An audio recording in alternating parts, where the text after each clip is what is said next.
Dzulqarnain sampai di antara dua gunung. Didapatinya di belakang kedua gunung itu ada sebuah kaum yang hampir-hampir Dzulqarnain tidak mampu memahami bahasa mereka. Jadi Raja Dzulqarnain ini satu di antara 4 raja yang menguasai dunia, yang 2 mukmin dan 2 kafir. Adapun yang mukmin yang paling luas kekuasaannya siapa? Nabi Allah Sulaiman. Itu yang paling luas kekuasaannya. Karena kekuasaan Sulaiman bukan bagi bangsa manusia saja, bangsa jin pun dikuasai dia. Baru orang nomor 2 ya Dzulqarnain. Itulah raja yang mukmin, yang beriman kepada Allah, yang sebagian besar dunia dikuasainya. Baru setelah itu yang 2 kafir, Namrud dan Bukhtun Nasr. Lah Dzulqarnain ini menurut riwayat Abdullah ibn Abbas radhiyallahu anhuma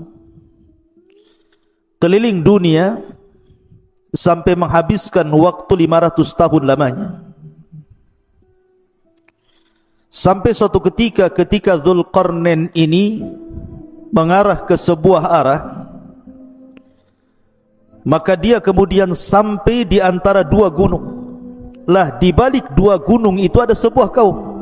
Masalahnya kaum itu tidak bisa diajak bicara.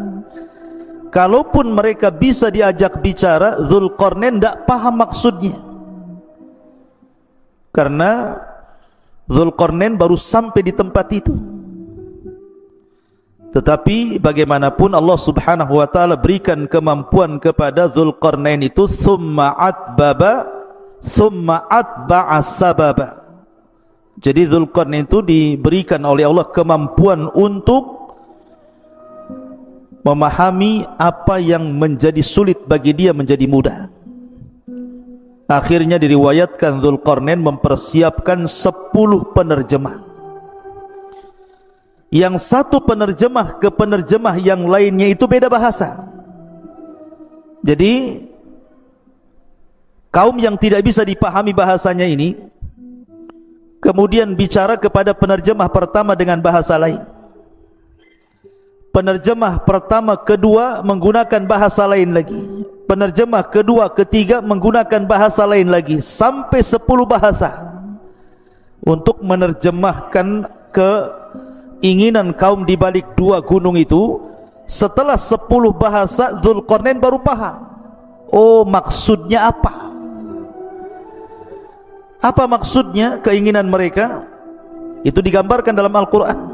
Qalu, mereka mengatakan, ya Dzulqarnaini, inna Ya'juj wa Ma'juj mufsiduna fil ardi, fahal naj'alu laka kharjan ala an taj'al bainana wa bainahum sadda. Mereka mengatakan, ya Dzulqarnain, sesungguhnya ada sebuah kaum namanya Ya'juj dan juga Ma'juj. Mereka adalah makhluk perusak di bumi. Maka bolehkah kami membayarmu, memberikan imbalan agar engkau membuatkan antara kami dan mereka sebuah benteng yang sangat besar, biar mereka tidak datang lagi kemari. Kemudian Dzulqarnain mengatakan, qala ma makkani fihi rabbi khairun fa'inuni biquwatin aj'al bainakum wa bainahum radmah. Maka Dzulqarnain berkata, apa yang telah Allah anugerahkan kepadaku jauh lebih baik dibandingkan imbalan kalian. Akan tetapi bantulah aku dengan kekuatan agar aku dapat membuatkan untuk kalian sebuah benteng yang bisa menghalangi kalian dengan mereka. Lihat bagaimana Dzulqarnain membuat benteng di sini. Allah katakan, atuni zubural hadid, datangkan kepadaku potongan-potongan besi.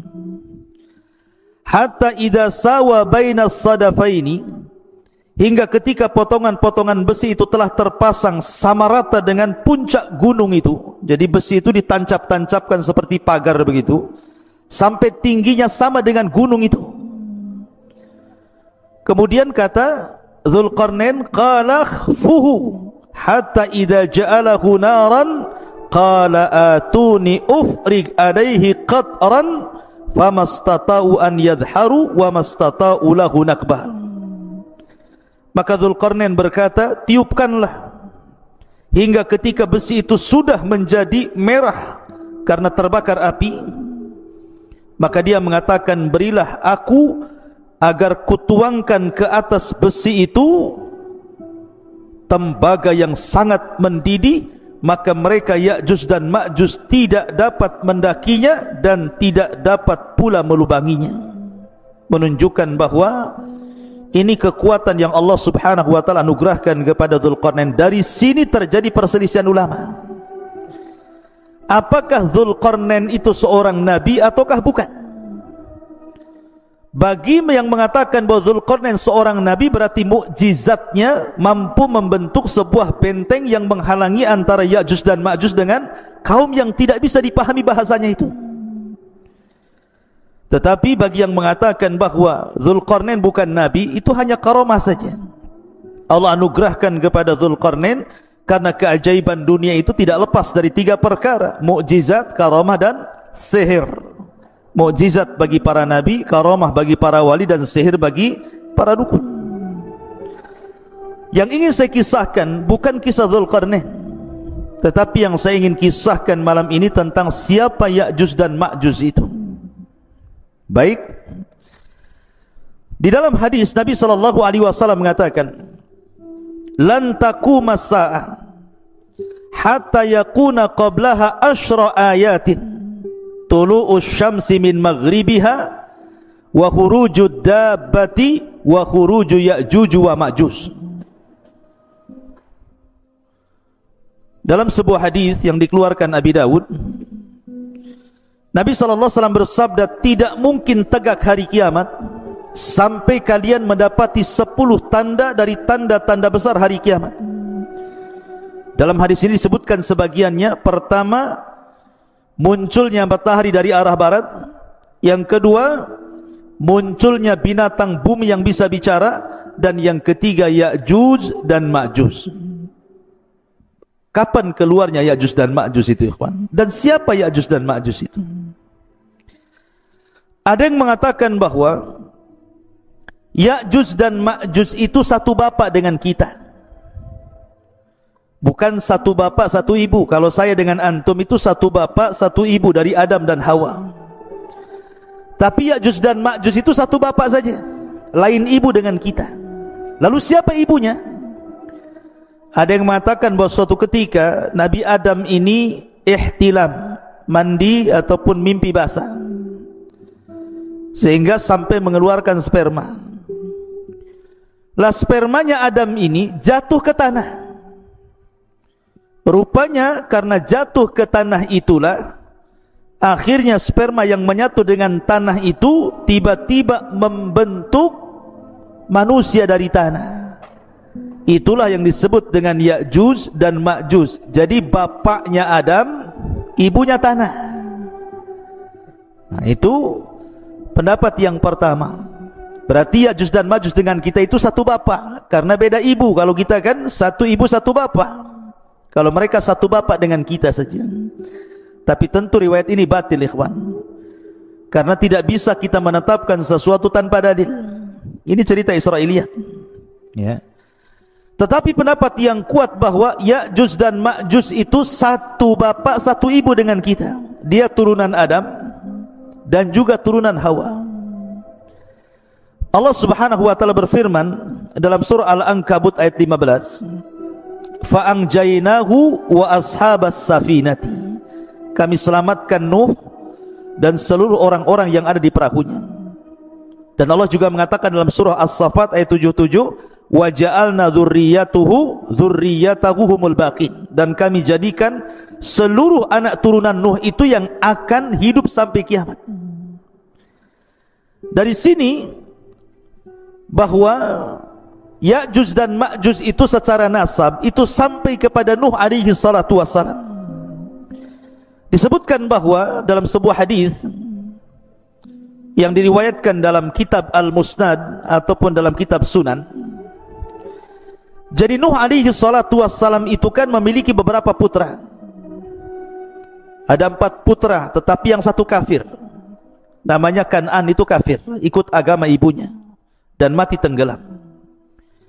Adapun yang tersisa adalah Syam, kemudian Ham, kemudian Yafis. Itu 3 putra Nuh yang masih hidup kala itu, yang ada di perahu Nuh itu. Pertama Syam, kemudian Ham, kemudian Yafis. Adapun Syam itu disebut Abul Arab, bapaknya orang-orang Arab. Jadi seluruh orang Arab itu turunan Syam. Adapun Ham maka disebut Abu Sudan. Orang-orang Sudan, orang-orang berkulit hitam itu bapaknya siapa? Ham. Adapun Yafis itu Abu Turk, bapaknya orang-orang Turku. Bukan Turki, bukan. Turk itu adalah sebuah bangsa yang kemudian terdiri daripada beberapa bangsa-bangsa, dan itu diisyaratkan ke bangsa Asia kayak kita ini, itu turunan Yafis namanya. Jadi Turuk itu banyak kabilah-kabilah. Lah salah satu kabilah Turuk itu adalah Ya'juj dan Ma'juj. Jadi Ya'juj dan Ma'juj itu turunan daripada Yafis, dan Yafis ini putra Nuh alaihi salatu wassalam, dan nasab Nuh sampai kepada Adam alaihi salatu wassalam. Dari sini jelaslah bahwa Ya'juj dan Ma'juj itu manusia sama dengan kita. Dia bukan makhluk yang menyeramkan, bukan monster, bukan apa, bukan, sama dengan kita manusia, turunan Yafis ibn Nuh alaihi salatu wassalam. Ma'asyiral muslimin yang dimuliakan Allah subhanahu wa ta'ala, bicara tentang Ya'juj dan Ma'juj tentu juga tidak lepas daripada bicara tentang Dzulqarnain tadi. Karena bagaimanapun yang memenjarakan Ya'juj dan Ma'juj itu Dzulqarnain. Sedikit saya akan jelaskan secara singkat tentang Dzulqarnain biar antum paham. Dzulqarnain ini ikhwan adalah seorang raja yang menguasai dunia. Tadi saya katakan perselisihan ulama tentang Dzulqarnain, apakah dia nabi ataukah dia bukan. Bahkan ada yang mengatakan dia malaikat, tapi pendapat ini tidak benar. Dzulqarnain manusia, tetapi diperselisihkan apakah dia nabi atau bukan, dan yang rajih dia bukan nabi. Dan Dzulqarnain itu hidup di zaman Ibrahim. Ingat, Dzulqarnain hidup di zaman Nabi Ibrahim alaihi salatu wassalam. Bahkan dikatakan oleh Ibnu Utsaimin rahimahullahu ta'ala bahwa Dzulqarnain pernah tawaf bersama Ibrahim, dan dialah yang menjadikan Dzulqarnain itu masuk Islam. Jadi yang mendakwahkan dakwah tauhid kepada Dzulqarnain itu Nabi Ibrahim, sampai akhirnya Dzulqarnain masuk Islam, kemudian menjadi raja dunia, dan dia pernah tawaf bersama Nabi Ibrahim alaihi salatu wassalam. Ada yang mengatakan bahwa Dzulqarnain adalah Iskandar Yunan, atau disebut dengan Iskandar Al-Maqduni. Ini tidak benar.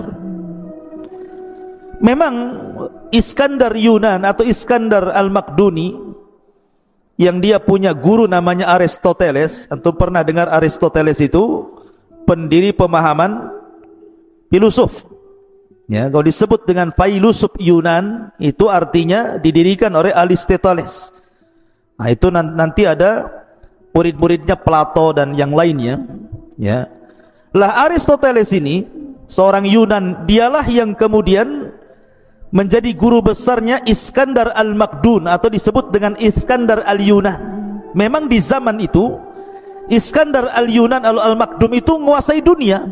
Jadi banyak, setelah dia mengalahkan Persia, Romawi, dan banyak bangsa-bangsa dikalahkan, sehingga orang menganggapnya dia Dzulqarnain karena menguasai barat dan timur, utara dan selatan. Sehingga sebagian orang mengatakan bahwa Dzulqarnain adalah Iskandar Al-Maqdun yang dididik oleh Aristoteles tadi, dan seorang filosof Yunan. Tidak benar. Kenapa tidak benar? Pertama, dari segi zaman sudah berbeda. Dzulqarnain itu di zaman Nabi Ibrahim, sementara Aristoteles ini jauh, ya, jauh dibandingkan di zaman Nabi Ibrahim. Dia berabad-abad, dari mana nggak ketemu.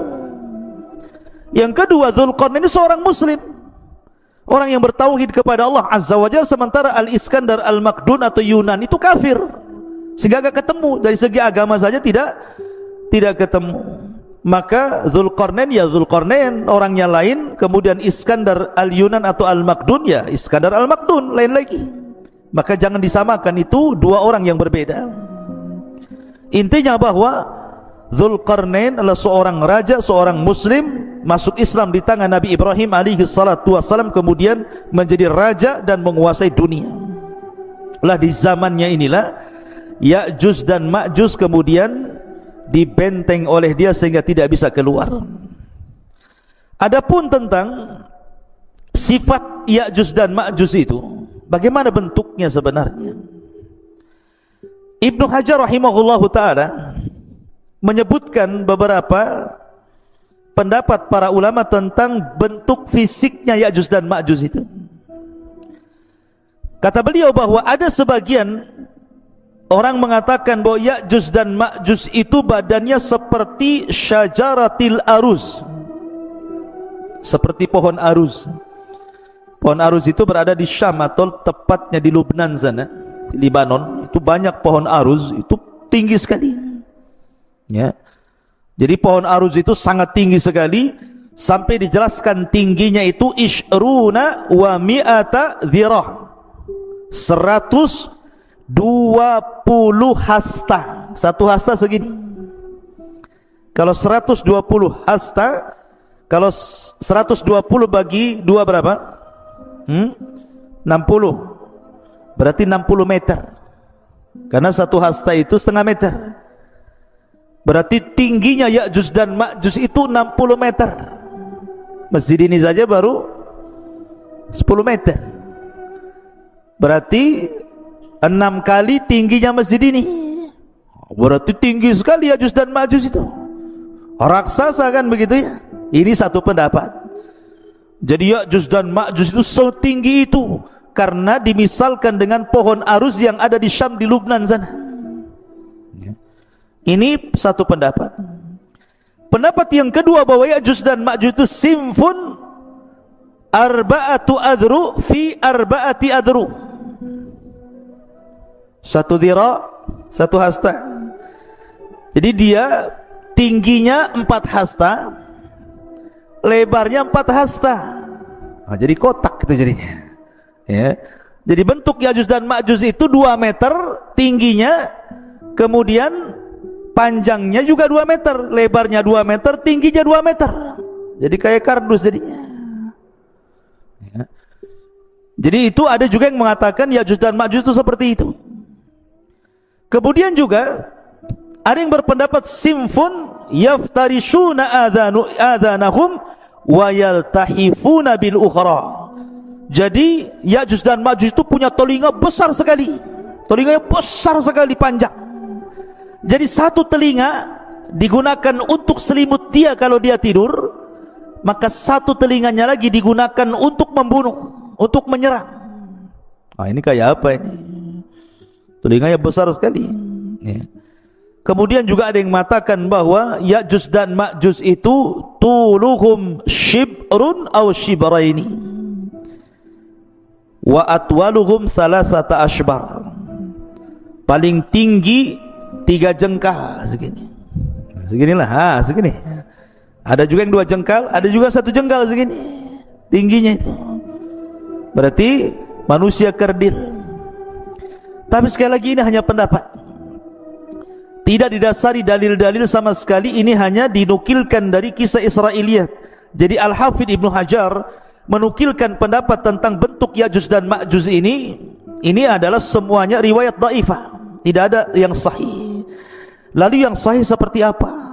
Yang sahih diriwayatkan dalam sebuah hadis dari Ibnu Harmalah, dari bibinya, yang diriwayatkan oleh Imam Ahmad dalam musnadnya. Ini bentuk fisik asli yang sahih ini.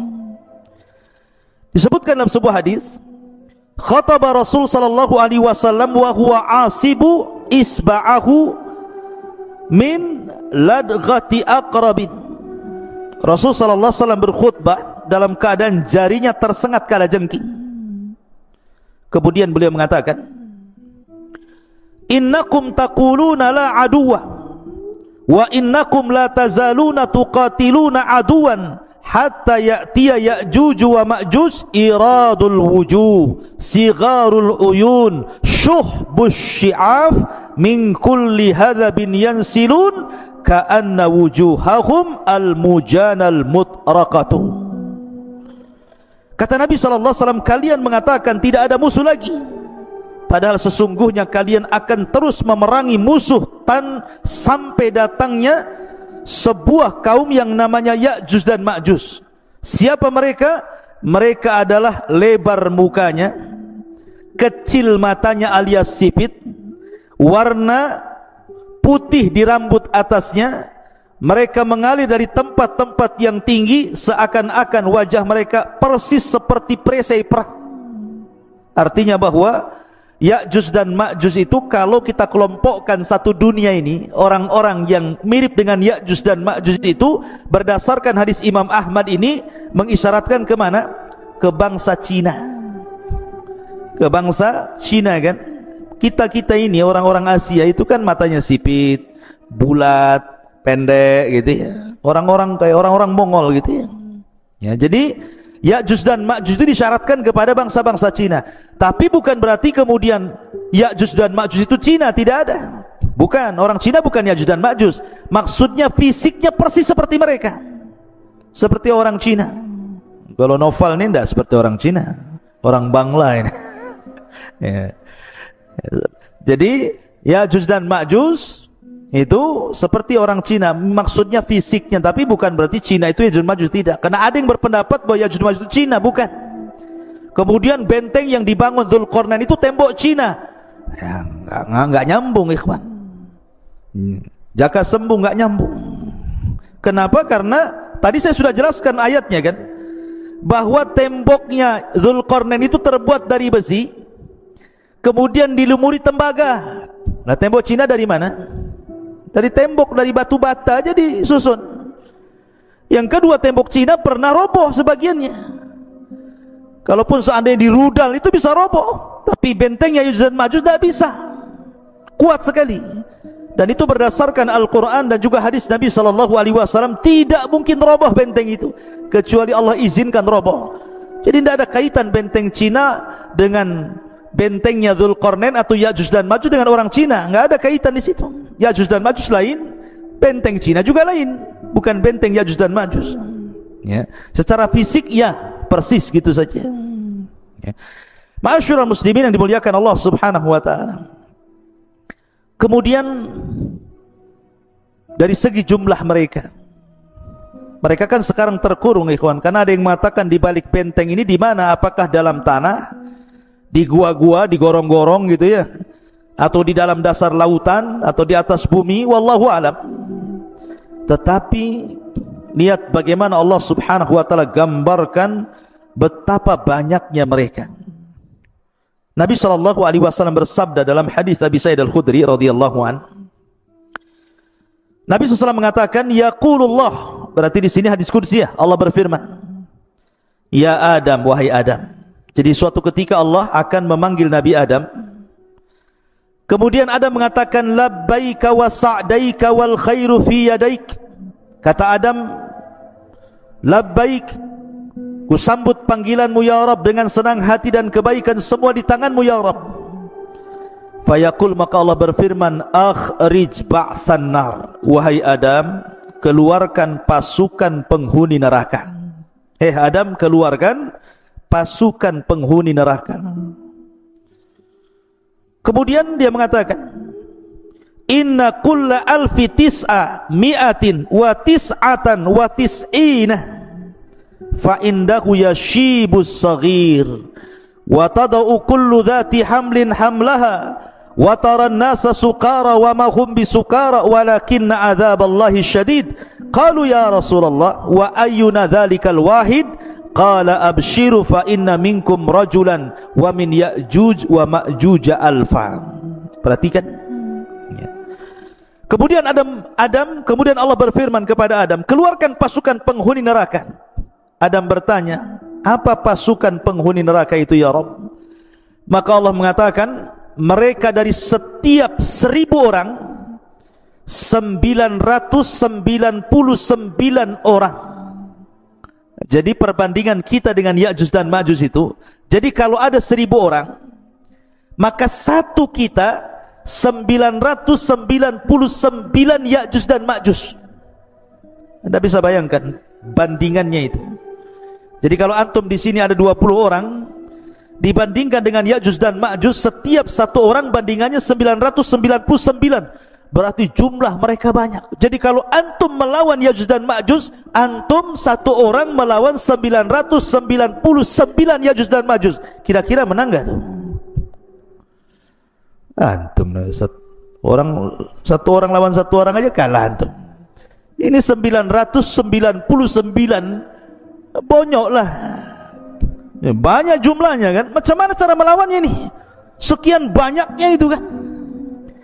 Kemudian Allah berfirman, membacakan ayat Al-Quran setelah menyebutkan mereka dari setiap 1000 orang 999 orang. Ketika itu anak kecil menjadi beruban, setiap yang hamil melahirkan apa yang dikandungnya, dan kamu lihat orang-orang seakan-akan mabuk padahal mereka tidak mabuk, tetapi karena azab Allah yang sangat keras.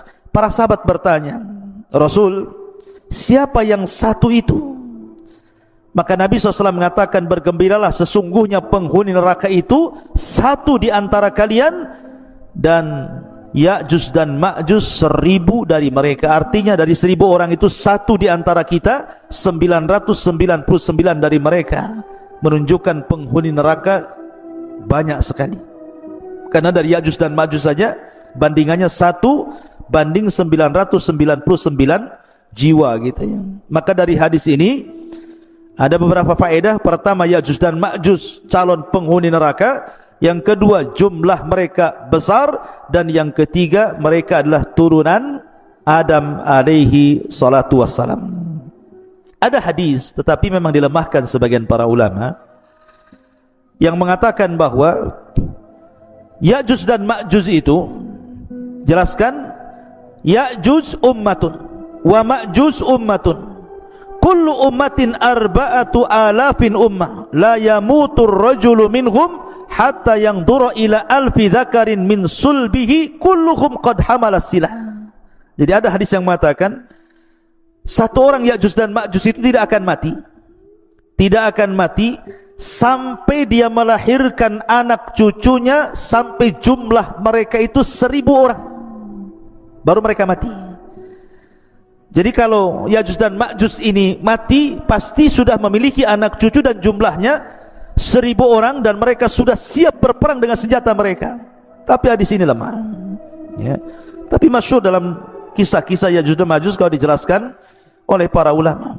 Taib, sekarang pertanyaannya, ada di mana Ya'juj dan Ma'juj itu sebenarnya? Karena di masa Khalifah Abbasiyah, ketika itu yang memimpin siapa? Al-Wathiq. Jadi para khalifah di zaman itu berusaha mencari-cari tahu di mana sih letak Ya'juj dan Ma'juj itu, ada di mana sebenarnya? Ada di hutan Jabal Uhud kah? Ada di manakah? Kita tidak tahu. Tapi yang jelas bahwa khalifah-khalifah di zaman dulu itu berusaha mencari tempat di mana Ya'juj dan Ma'juj itu. Lah salah satunya Khalifah Abbasiyah Al-Wathiq mengirim sebuah pasukan besar. Kemudian mereka berjalan dari negeri ke negeri, dari daerah ke daerah, dari desa ke desa, dari lembah ke lembah, dari bukit ke bukit, padang pasir ke padang pasir, sampai akhirnya mereka sampai di sebuah benteng yang sangat kokoh. Dan itu disebutkan oleh Imam Ibnu Katsir dalam kitabnya. Jadi pasukan Al-Wathiq Khalifah Abbas ini berhasil menemukan benteng itu. Benteng itu sangat kokoh sekali. Karena ketika itu Khalifah Al-Wathiq bermimpi bahwa terjadi keretakan benteng itu dalam mimpinya. Makanya dia kirim pasukan untuk mencari benteng itu, dan ketemu. Rupanya benteng yang sangat kokoh sekali, yang sangat tinggi sekali, yang tidak bisa diretakkan sama sekali. Akhirnya kemudian mereka pun menyisihkan pasukan mereka untuk menjaga benteng itu, kemudian pulang. Memang kisah ini Ibnu Katsir tidak menyebutkan sanadnya, tetapi beliau menyebutkan seperti itu. Cuman letaknya di mana masalahnya? Ya. Lah dari sini ikhwatu fiddin muliakan Allah Azza wa Jalla, sebagian ulama mengatakan bahwa Ya'juj dan Ma'juj itu terletak di antara dua lautan yang disebut dengan lautan Aswad, lautan hitam, dan lautan Qazwin. Namanya lautan Qazwin dan lautan hitam, di tengah-tengahnya. Ada juga yang mengatakan seperti yang dikatakan oleh Al-Imam At-Tabari, Al-Imam At-Tabari rahimahullahu taala, bahwa letak Ya'juj atau bentengnya Dzulqarnain yang dibaliknya itu ada Ya'juj dan Ma'juj, itu baina Armenia wa Adribijan, walakin lam yasil ahadun ila dzalik. Kata At-Tabari mengatakan bahwa letak benteng Dzulqarnain atau letak Ya'juj dan Ma'juj itu ada di antara Armenia dan Adribijan. Antara Armenia dan Adribijan, mungkin kalau sekarang mungkin dekat Georgia namanya, Georgia gitu ya. Nah, di sekitar Georgia sana. Nah, sekitar itulah. Mungkin dari Cina itu ke arah mana itu? Ke arah selatan ke utara gitu ya. Nah, sekitar itu. Tapi yang jelas tidak ada satupun orang yang sampai ke situ. Adapun kisah Ibnu Katsir tentang delegasi Khalifah Abbasi Al-Wathiq ini wallahu alam, karena tidak bersanad masalahnya. Tapi yang jelas kita yakini bahwa Ya'juj dan Ma'juj itu ada di balik benteng Dzulqarnain. Kapan keluarnya? Wallahu alam, karena itu tanda dari tanda-tanda kiamat besar. Sekarang bagaimana keluarnya? Bagaimana cara keluarnya? Ma'asyiral muslimin yang dimuliakan Allah Azza wa Jalla, saya akan runut satu tanda kiamat sebelum keluarnya Ya'juj dan Ma'juj. Kita tahu bahwa sebelum keluarnya Ya'juj dan Ma'juj itu, dari tanda-tanda kiamat besar adalah keluar Dajjal. Dajjal dulu ya. Dajjal dulu keluar, baru kemudian Ya'juj dan Ma'juj. Jadi Dajjal ini fitnahnya adalah fitnah agama. Jadi Dajjal itu fitnahnya fitnah agama. Fitnah agama artinya bahwa Dajjal ini sama sekali tidak merusak seperti Ya'juj dan Ma'juj. Memang murni fitnah agama, tidak ada kaitan dengan Ya'juj dan Ma'juj ya. Lah kemudian Allah subhanahu wa ta'ala takdirkan turun Isa bin Maryam, kemudian membunuh Dajjal. Lah ketika Isa bin Maryam telah membunuh Dajjal inilah, baru kemudian muncul Ya'juj dan Ma'juj. Lah ketika itu Allah subhanahu wa ta'ala memerintahkan Isa untuk sembunyi, karena kalau melawan tidak akan sanggup. Karena Rasul yang mengatakan kaum ini tidak bisa diperangi, bukan tidak bisa dibunuh, tidak bisa diperangi karena jumlahnya banyak masalahnya. Tadi saya katakan kalau antum melawan Ya'juj dan Ma'juj, berarti satu dari antum melawan 999. Macam mana cara membunuhnya? Yang ada kita yang dibunuh mereka gitu ya. Makanya karena saking banyak jumlahnya itulah, makanya Rasul sallallahu alaihi wasallam bersabda bahwa kaum ini tidak bisa diperangi. Makanya kenapa Allah subhanahu wa ta'ala merintahkan Isa untuk membawa pasukan kaum muslimin sembunyi di Bukit Tur. Gak usah dilayan. Kalau kau maksa perang pasti kalah ya. Akhirnya kemudian Isa hanya bertawakal kepada Allah Azza wa Jal, sampai akhirnya mereka kelaparan di bukit itu, sampai kepala kerbau jauh lebih berharga dibandingkan emas dan perak, karena mereka gak bisa keluar, dikepung saking banyaknya Ya'juj dan Ma'juj itu ya.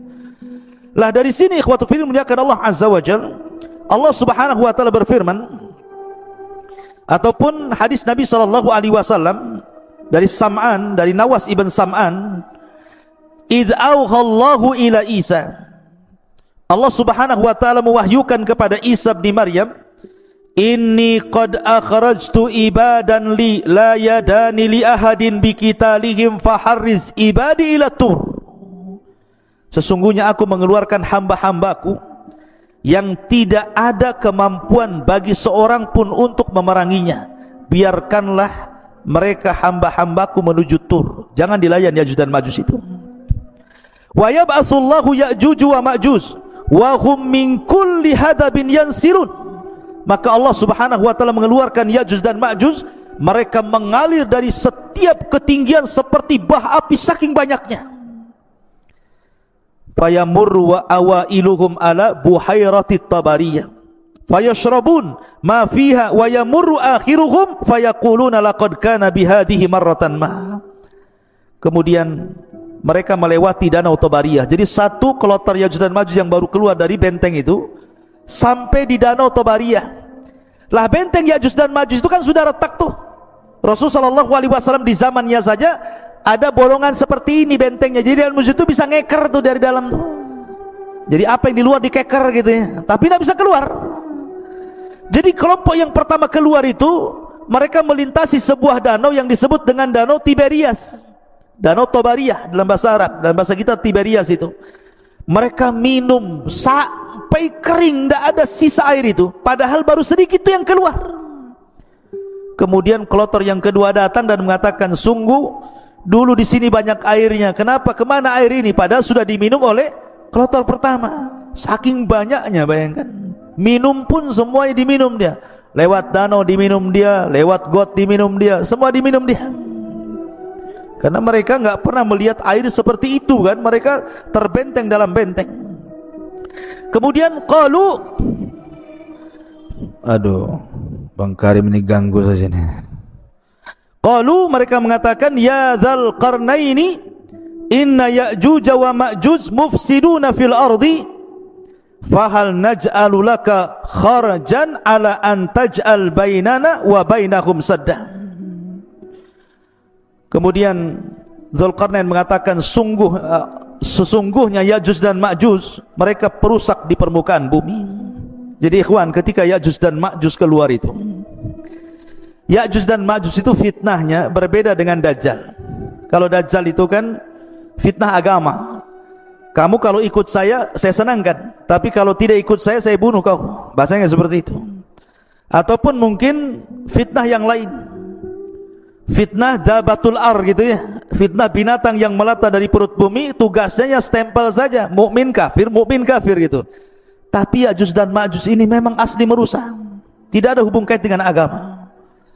Pokoknya keluar saja, dia dibantainya semua orang yang di luarasnya. Lihat pohon ditebang, lihat bangunan dirobohkan, lihat air disedot airnya, lihat lautan habis dimakannya. Pokoknya semua yang ada depannya dihancurkan dan tidak dibangun lagi. Jadi tugasnya yang merusak saja. Semua dirusak, hutan dirusak, bangunan dirusak, orang dibantai. Bahkan ada yang mengatakan bahwa kalau dia membunuh di luarasnya, bukan hanya dibunuh, dimakan bangkainya. Jadi mereka itu kanibal, memakan. Bahkan sesama mereka pun mereka memakan. Bagi mamanya Ya'juj dan Ma'juj meninggal, salah satu di antara mereka dimakan jasadnya. Sampai seperti itu gitu ya kerusakannya. Jadi ngeri gitu ya Ya'juj dan Ma'juj itu. Makanya wajar kalau seandainya tidak ada satupun ras di luar Ya'juj dan Ma'juj, kecuali mereka akan dibantai, dibunuh, dimakan. Kecuali yang sembunyi, mereka selamat. Kalau nggak sembunyi mereka tidak selamat. Makanya kemudian Ya'juj dan Ma'juj ini mereka akan terus menyerang di luarasnya, akan keliling dunia, akan membantai ke desa-desa, ke kota-kota, ke daerah-daerah, ke kutub-kutub. Mereka akan meluas di mana-mana, sampai ketika mereka sudah puas karena merasa sudah tidak ada lagi yang diserang, sombong mereka. Kesombongan itulah sampai kemudian mereka mengatakan, qatalna man fil ardi sanaqtuluhu man fis sama, katanya. Kami sudah membantai orang-orang yang di bumi, sekarang yang di langit ku bantai juga, katanya. Lihat, dia mau membantai orang-orang yang di langit, malaikat. Bumi ini kecil ikhwan, dibandingkan dengan langit, kata Nabi SAW, seperti kita punya cincin dilempar ke padang pasir. Bumi itu cincinnya, padang pasir itu langitnya. Apalagi panah tombak kecil-kecil lagi kan gitu ya. Kemudian dilemparkan ke bumi, macam mana coba? Cincin dilempar ke padang pasir. Lah, bumi ini cincinnya, langit di padang pasirnya. Kemudian mereka melempar tombak, melempar tanah ke langit, panah-panah ke langit. Kemudian mereka ditipu oleh Allah. Wa yakiduna kaida. Tiba-tiba Allah sedot itu panah sama tombak itu sampai keluar jalur awan, sampai gak kelihatan ya. Kemudian setelah tombak dan panah mereka itu menembus awan-awan, tiba-tiba kemudian dibalikan lagi sama Allah.